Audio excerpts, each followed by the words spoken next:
Welcome to Kenton's videos. Enjoy the video. In this video, I will explain how to make healthy churros. First, let's gather our ingredients. You'll need 1 cup of whole wheat flour, 1 cup of water, and 2 tablespoons of olive oil.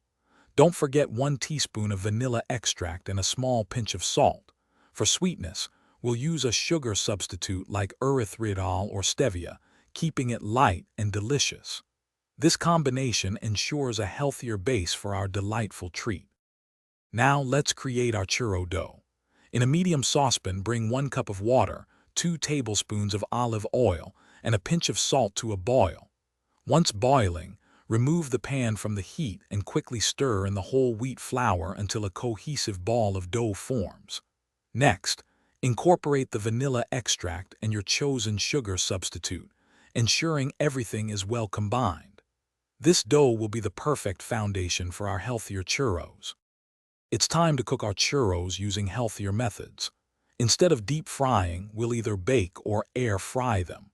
Pipe your dough onto parchment paper for baking, or directly into an air fryer basket.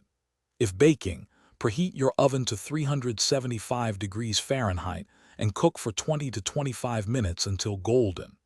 For air frying, set it to 350 degrees Fahrenheit for 10 to 15 minutes, remembering to flip them halfway through for even crispness.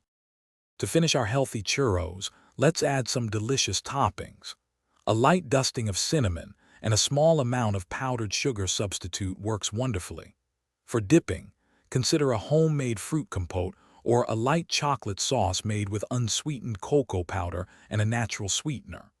Remember to check the description for a link to the Echo Dot smart speaker and other great deals.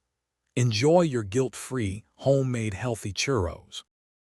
Thanks for watching. Consider subscribing if we helped you.